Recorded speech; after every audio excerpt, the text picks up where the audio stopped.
এখন ভাষণ দেওয়ার পরে ভাষণ তো এই ভাষণটাকে ইরান কোনো আমলেই নেয় নাই, কোনো কগনিজেন্সে নেয় নাই, কোনো কনসার্নে না নিয়ে ভাষণ দেওয়ার পরেই ইরান 100টি জায়গায় আক্রমণ করেছে ইসরায়েল এবং মধ্যপ্রাচ্যে। ইরান হারবেন না, ইরান 1 মাসের উপরে যুদ্ধ করে ফেলেছে।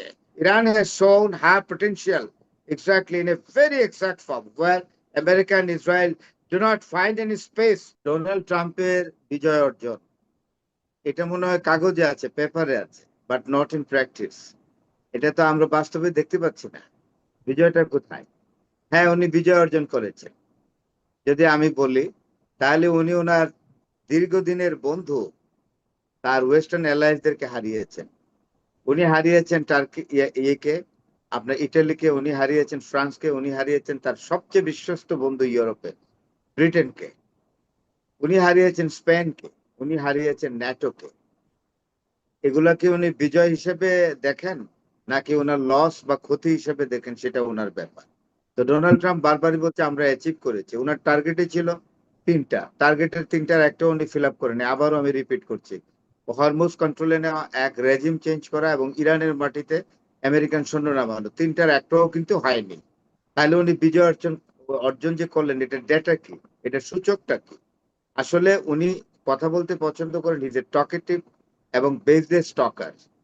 ওনার কথার কোনো মূল্য নাই, কোনো ওনার কথার কোনো খুঁটিও নাই, বিশ্বাস করার কোনো কারণ নাই। তো সুতরাং এইগুলো যে উনি এখন কিন্তু ওনার কথা কেউ বিশ্বাস করে না। আপনি দেখেন উনি একটা বক্তৃতা দিয়েছেন, আমেরিকান প্রেসিডেন্ট সাধারণত ইউনিয়ন স্পিচ দেয়, ইউনিয়ন বক্তৃতা। আর যদি বিশেষ কোনো জরুরি এবং অত্যন্ত গুরুতর সময়ে উনি প্রেসিডেন্ট যে কোনো সময় জাতির উদ্দেশ্যে ভাষণ দিতে পারেন। তাইলে আমি ধরে নেব যে ডোনাল্ড ট্রাম্প যে জাতির উদ্দেশ্যে ভাষণটা দিলেন, এটা আমেরিকার অবস্থা খুবই জরুরি এবং আমেরিকাতে অত্যন্ত জরুরি অবস্থা চলছে সব ক্ষেত্রে, অর্থনৈতিক ক্ষেত্রে, মানুষের জীবনযাত্রার ক্ষেত্রে, মানুষের নিরাপত্তার ক্ষেত্রে, সবকিছুর ক্ষেত্রে আমেরিকা একটা অত্যন্ত মানে খারাপ সময় অতিবাহিত করছে বলেই প্রেসিডেন্ট ডোনাল্ড ট্রাম্প একটা ভাষণ দিয়েছেন।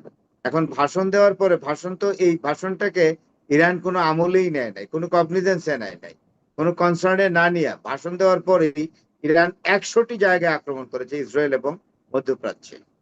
এবং আপনি জানেন কুয়েতে আক্রমণ করছে, এমন আক্রমণ একেবারে পিন পয়েন্টে মিসাইল স্ট্রাইকিং করেছে এবং সেইখানে 37 জন আমেরিকান অফিসার ছিল, আমেরিকান আর্মি অফিসার, এবং তারা ছিল অত্যন্ত expert, expert as forwarding force. তাদের 37 জনই মারা গেছে, 37 জন অফিসারই মারা গেছে আপনি একটা স্ট্রাইকে যায়।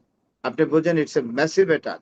এবং শুধু তাই নয়, ইতিমধ্যেই ইরান ইরাকের আকাশে ড্রোন দিয়ে ভরে ফেলছে এবং ইরাকের আকাশ ড্রোনে ভরা, এবং তারা তেহরান থেকে একটা সিগন্যাল করেছে যারা ইরাকে যে আমেরিকান ট্রুপস আছে তাদেরকে বলেছে যে তোমাদেরকে একটা আলটিমেটাম দিয়েছি, হ্যাঁ, 24 আওয়ার্স, তোমরা এর মধ্যে you have to vacate Iraq, তোমরা অন্যত্র চলে যাও, আদারওয়াইজ আমরা এমন আক্রমণ করব যে তোমরা কিন্তু একজন আর দেশে ফিরে জীবন নিয়ে দেশে ফিরে যেতে পারবে না।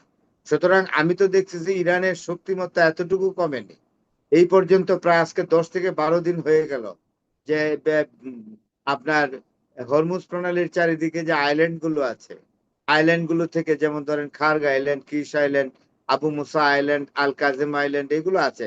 তো সবচেয়ে বড় কথা, Kharg was very attractive and fascinated to the United States of America, particularly Donald Trump. তিনি বলেছেন খার্গ আমি দখল করবই, এবং খার্গ হলো 90% তেলের রিফাইনারি স্পট, রিফাইনারি লোকেশন, এবং এটা যদি কন্ট্রোলে নিতে পারে ইরানকে কাবু করতে পারবে। এখন পর্যন্ত খার আইল্যান্ডে যাওয়া তো তার দূরের কথা, একেবারে এটার দিকে তাকাতেও বোধ পারে নাই। এলো 1 নম্বর। 2 নম্বর, যে একটা স্ট্রাইকিং করেছিল, সেই স্ট্রাইকিং এ তেলের শোধনাগার, refinery centre of the world, that is the most important and the biggest refinery centre of Iran, that is Kharg. এবং এটা কোনো ইনজিওরি হয় না এখানে, এটা আনহার্ট রয়ে গেছে, কোনো ক্ষতিও হয় নাই। এখন প্রশ্ন হলো কি, উপরন্ত আমেরিকান নেভির একটা দম্ভ ছিল, অহমিকা ছিল, যে আমেরিকান নেভি পৃথিবীর সবচেয়ে শক্তিশালী নেভি। সেখানে আছে ইউএস আব্রাহাম লিঙ্কন, সেখানে আছে ইউএস জেরাল্ড ফোর্ড, এরকম কত কিছু।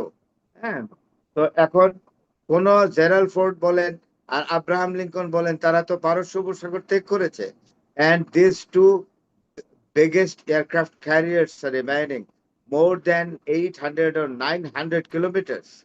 তো এখানে আমি ইফেক্টিভ অ্যাকশনটা আমি কি দেখলাম from American side? I don't find any effective military action on Iran at all by the United States of America. নাই তো, তাইলে উনি কি নিয়ে বলছেন? উপরন্ত ইউরোপের কয়েকটি প্রমিনেন্ট কান্ট্রি বলেছে তাদের আকাশ ব্যবহার করতে পারবে না আমেরিকা ইরানকে আক্রমণের জন্য। যেমন ধরেন মেলোনি না করে দিয়েছে ইটালির, না করেছে ফ্রান্স, না করে প্রথম স্পেন না করেছে, মারাত্মকভাবে না করেছে। আমাদের আকাশ, we must not allow our sky exactly to allow your jet fighters coming through our sky to attack on Iran. এটা হবে না, আমরা দিব না। ডোনাল্ড ট্রাম্পকে কিচ্ছুটি করতে পারছে? এখন ইউরোপিয়ান অ্যালায়েন্স গুলো হারিয়ে, এবং সবচেয়ে বড় কথা ব্রিটেনের prime minister sir Keir Starmer কালকেই বলেছেন, ক্লিয়ার করেছেন যে যত কথাই বলুক, we must not be the part of this war at all, it is not our war. উনি যেটা বলেছেন যে আমরা যদি যেটা করবো, it as Prime Minister of Britain, it is my only duty to secure and to seek the interest of the British people, not the American people, not America or not any other country. উনি পরিষ্কার করেছেন ওনার অবস্থান, এটা তো বুঝতে হবে।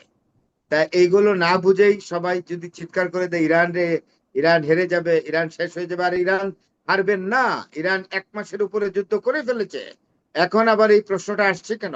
Iran has shown high potential exactly in a very exact form where America and Israel do not find any space exactly to subdue and subjugate Iran at all.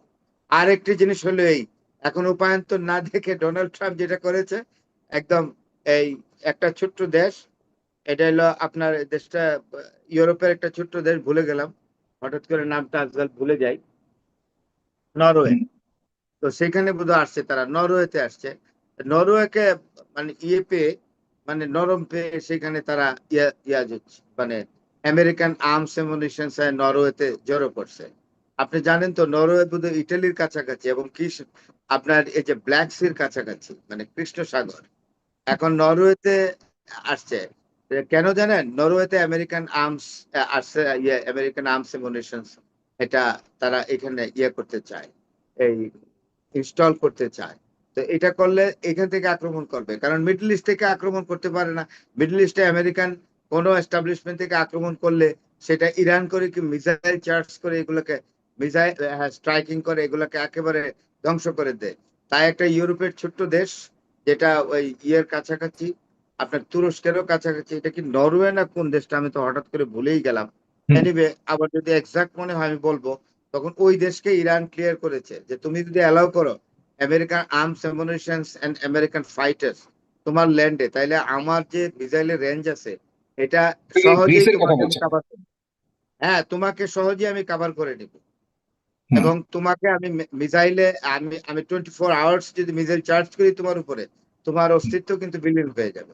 তখন you have to take the decision what you will do. তা এখন ওইখানে বোধহয় সুবিধা করতে পারে নাই America. America এখন ডোনাল্ড ট্রাম্প হয়ে গেছে এমন একটা লোক যে এখানে যা ওইখানে ধর্ণা দেয়, আবার বলে ন্যাটো থেকে বের হয়ে আসবো, আর ন্যাটোতে আমেরিকা তৈরি করলো।